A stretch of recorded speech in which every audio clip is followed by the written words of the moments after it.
Neuri, foi entregue hoje a carta de renúncia do Ari Graça. Queria te perguntar até que ponto isso tem a ver com as denúncias que foram reveladas nas últimas semanas com relação a desvio de verba de patrocínio para membros da Confederação. A carta de renúncia divulgada hoje, entregue a todos os presidentes da Assembleia Geral, ela data de dezembro de 2013. Portanto, eu desconheço se há relação com as denúncias, porque não lembro se as denúncias ocorreram antes desse prazo. Portanto, esse é o fato, que houve a renúncia, o presidente Ari definitivamente saiu da CBV através dessa carta, e hoje o presidente Torocca apresentou aos membros da Assembleia, onde se começou uma nova fase, uma nova etapa do voleibol brasileiro. O senhor conversou com o Ari, qual a impressão dele sobre essa crise institucional? Eu não conversei pessoalmente com o Ari, tenho lido algumas notícias e hoje uma manifestação oficial da Federação Internacional, mas não conversei desde esse período com o presidente Ari. Como os presidentes das federações viram esta questão, o fato de ter dirigentes, pessoas ligadas à diretoria da CBV, que receberam valores como 20 milhões de reais, que são valores que deveriam ter ido para os cofres da instituição e ser repartido com as federações? Primeiro, eu quero dizer que, pelo pouco tempo que eu estou nesse cargo de superintendente-geral, eu constatei que não são 20 milhões que foram dispendidos pela CBV. O que existem, efetivamente, 2 contratos de 10 milhões, onde a previsão do prazo para os pagamentos, os dispêndios da CBV, seria até 2017. São contratos de 5 anos iniciados em 2012. E o que eu constatei é que houve um dispêndio somente desse período, até agora. Qual o valor? Seria de 10 milhões o total do contrato até 2017. O valor gira em torno de 2 milhões e meio, 3 milhões. E o contrato de uma das empresas, ele já foi rescindido em julho, quando o representante dessa empresa foi convidado pelo doutor Ari a assumir um cargo na Federação Internacional. Portanto, um dos contratos já foi rescindido em julho de 2013. E o outro contrato, enquanto o senhor Pina exercia o cargo na CBV, havia suspensão dos pagamentos ao senhor Pina.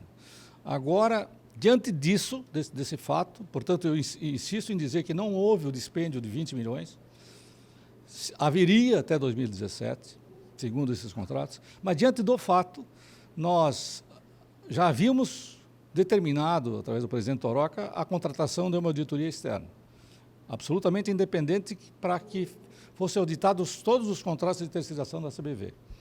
E aqui, hoje na Assembleia, o presidente Torocca comunicou isso aos seus colegas presidentes, que ratificaram essa decisão, aplaudiram a decisão do presidente Torocca em apurar os fatos. Uma vez concluída alguma eventual irregularidade ou não, as providências serão tomadas com todo o rigor. O compromisso de todos os colegas presidentes aqui é dar força ao presidente Torocca para que apure todos os fatos e que não fique nenhum fato escondido da opinião pública. A opinião pública saberá, vocês da imprensa saberão, todas as decisões, todas as conclusões da auditoria. Essa administração será absolutamente transparente. Esse é um compromisso que eu assumo, que foi assumido pelo presidente Torocca, que eu já não precisava nem assumir, porque conheço o presidente Torocca há muito tempo, tem uma história de vida no voleibol brasileiro. Ele, desde jovenzinho, hoje já é uma pessoa com uma idade, 80 anos de idade, que contribui e faz voleibol desde jovem, como atleta, tem uma vida inteira dedicada ao voleibol e uma honra inatacável. Portanto, esse presidente quer ver apuração, sim. Isso é importante que vocês tenham conhecimento disso e que a opinião pública saiba. Muita coisa está se dizendo. Entretanto, se houver alguma coisa errada, as pessoas que cometeram esses erros serão responsabilizadas e responderão pelos seus atos. Então, existiu, então, a participação dessas 2 empresas nesse contrato. E essa empresa que está fazendo a auditoria, ela já está trabalhando? Já tem algum resultado? Veja, nós, inclusive, hoje aqui propusemos que, além da auditoria externa, uma comissão de presidentes que desconheciam esses contratos, nós provavelmente já foi aprovada aqui, foi proposta aqui e aprovada a ideia de que os presidentes, uma comissão de presidentes também acompanharão isso, porque esses presidentes também desconheciam os contratos. E o que eu disse é que nós estamos em processo de contratação, porque não tivemos tempo ainda de contratar. Eu estou com o orçamento de uma empresa de auditoria, é um valor... o primeiro orçamento tem um valor significativo e eu preciso voltar ao Rio de Janeiro para ver mais 2 orçamentos e definir a empresa que fará. O que eu posso dizer é o seguinte: será uma empresa absolutamente independente, conceituada e que, por consequência, não terá nenhuma influência de nossa parte. Presidente, o superintendente, o Banco do Brasil, o senhor disse que não se sabe se houve irregularidade, mas o Banco do Brasil, para nós, ele é bem claro e taxativo de que não era o procedimento padrão o dinheiro de patrocínio passar antes por outras empresas, quaisquer que sejam. Então, o Banco do Brasil tem feito uma cobrança muito grande e está muito preocupado com o futuro dessa relação. Como é que vocês da Confederação veem isso? Essa relação que é tão duradoura e tão profícua para o voleibol. Isso é alvo de preocupação entre vocês? O fim desse patrocínio ou o risco desse patrocínio? A preocupação nossa é com a moralidade e com a transparência. Primeiro, o Banco do Brasil é um parceiro do voleibol que o Brasil inteiro conhece. O voleibol é amarelo. Isso não tem, está muito claro isso. E evidente que um parceiro do porte do Banco do Brasil nós temos que preservar. E qualquer outro, e até eu não gostaria de só falar do Banco do Brasil, nós temos outros parceiros, temos outros patrocinadores, como a Gatorade, como Nivea, como Olímpicos e outros parceiros. E eu não posso jamais esquecê-los. Então, essa semana eu quero procurá-los, todos esses patrocinadores, eu contatarei com eles para que nós conversemos sobre isso. Eu quero garantir a eles essa transparência, eu quero garantir a eles o nosso desejo de continuar com o patrocínio, e especialmente o Banco do Brasil, que é o nosso patrocinador maior. Nós já estivemos reunidos em Brasília, nos comprometemos com essas atitudes, eles nos apoiarão até o fim. O Banco do Brasil tem muito interesse em continuar com o vôlei, nós também temos, nós somos parceiros, é um casamento de 17 anos, é um casamento longo, portanto, vocês estejam certos que tudo faremos para que, primeiro, o banco tenha conhecimento de todos os fatos. Segundo, para manter esse grande patrocinador, que é o que mantém as seleções brasileiras de tantos resultados positivos para o Brasil. Quanto ao fato do banco aprovar ou não essa intermediação, efetivamente está claro que o banco não conhecia, as relações foram feitas Banco do Brasil, CBV, havia participação nas reuniões do Banco do Brasil com a Confederação do superintendente Marcos Pina, que então era assessor da CBV, e posteriormente o banco veio a saber dessa intermediação, desse contrato existente entre CBV e Marcos Pina. Então, esta é a realidade, não há por que fugir disso. E o que se questiona, o que se pode ver agora com relação à auditoria, é se a relação entre CBV e SMP é uma relação legal.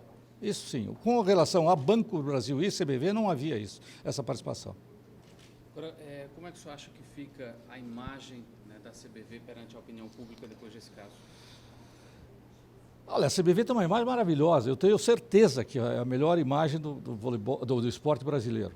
E os resultados estão aí, eu posso dizer isso em relação até aos dirigentes passados, e que eles têm o mérito de ter feito do voleibol o que fizeram com o voleibol brasileiro, com a Saquarema, que é o modelo para o mundo, com os resultados do Brasil. O Brasil hoje é a escola de voleibol mais importante, então tem esse mérito, isso que não podemos esquecer.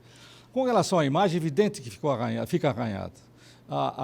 Notícias do jeito que estão saindo prejudicam a imagem, até porque, vocês me perdoem a sinceridade, porque as notícias não estão saindo da forma como deveriam sair. Elas não estão sendo corretas. Essa informação que eu inicialmente fiz a vocês, com relação a 10 milhões, 20 milhões, os contratos eram desse valor, mas os valores pagos não foram esses. Então, eu concluo, depois você pode perguntar. Os valores não foram despendidos ainda. Então, essa informação é fundamental que vocês também forneçam à população. Não que isso melhore ou piore, que tanto faz 1 como 10, se for irregular, será sempre irregular. Mas eu acho que a população merece a verdade.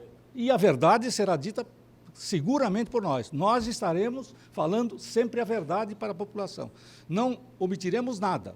Esse é o nosso compromisso assumido com a população, com vocês e com os presidentes de federações que aqui também pediram isso. Porque esses presidentes que sempre nos apoiaram, lutaram sempre para que houvesse a moralidade. Se houve alguma coisa errada, eu garanto a vocês, esses presidentes não participaram disso. E estão solidários ao presidente Toroca, que também tem uma história de vida que só o dignifica. Então, insisto nisso. Vocês saberão a verdade, exclusivamente a verdade, sem enrolação. Só para deixar claro, porque o canal foi citado, a CBV teve 3 chances de dar essa resposta que o senhor está dando para a gente, e não deu.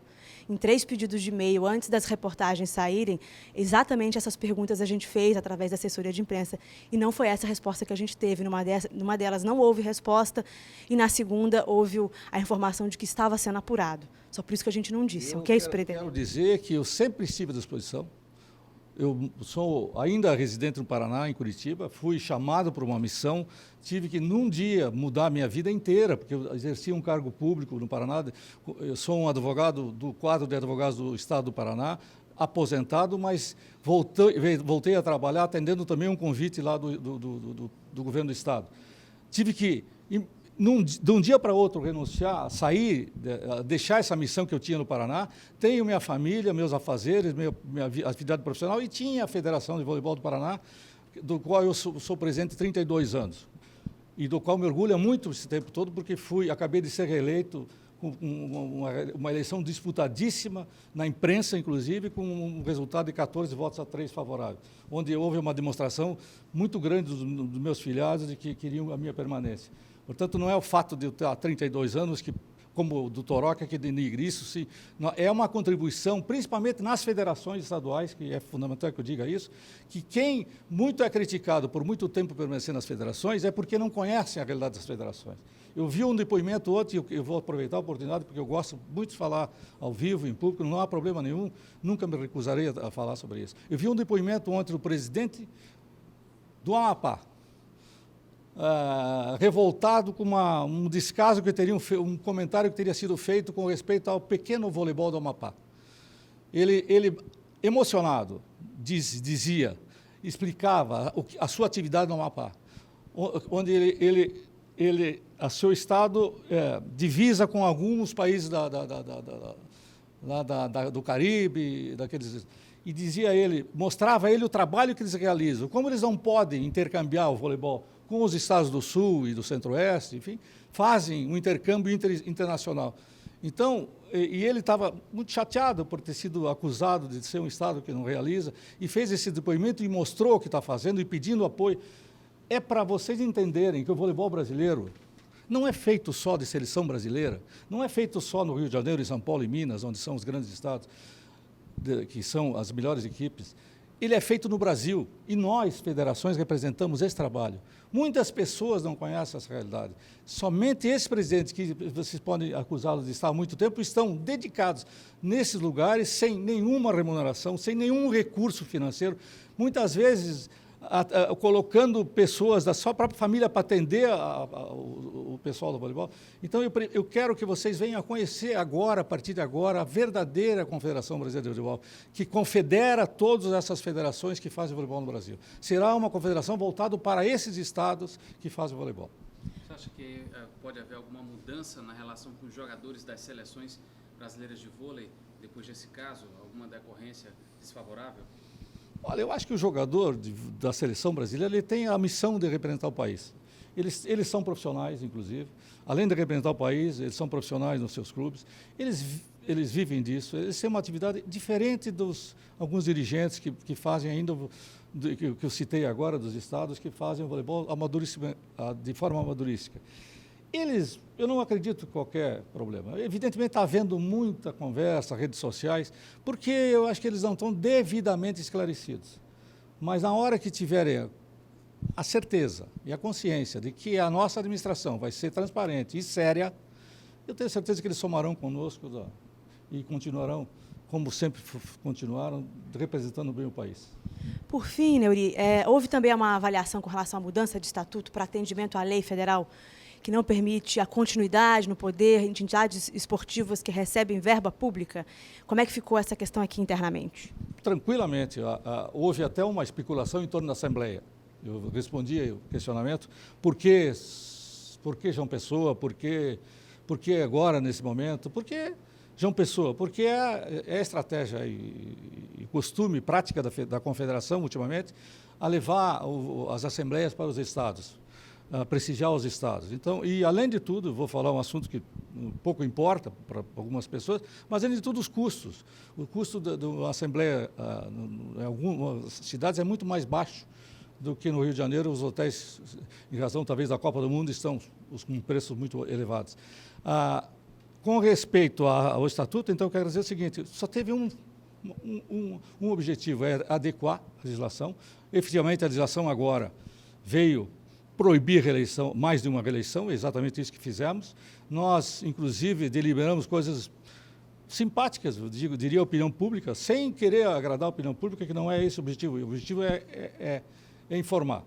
Nós decidimos não ter mais votação secreta, serão votações abertas, que é uma tendência nacional, e também porque não temos razão para esconder o desejo de eleger um ou outro presidente.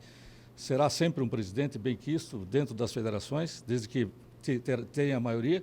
E a outra decisão foi diminuir um prazo para que a pessoa tenha condição de eleger-se.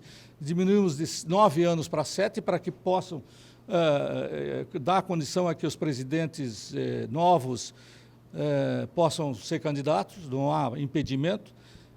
Não vejo nenhuma outra. Perfeito, adequamos a lei com a entrada dos atletas. Os atletas agora participarão da Assembleia, como determina a lei. Portanto, foi, quanto ao estatuto, uma rotina. Não houve nenhuma novidade. Ok. Obrigada.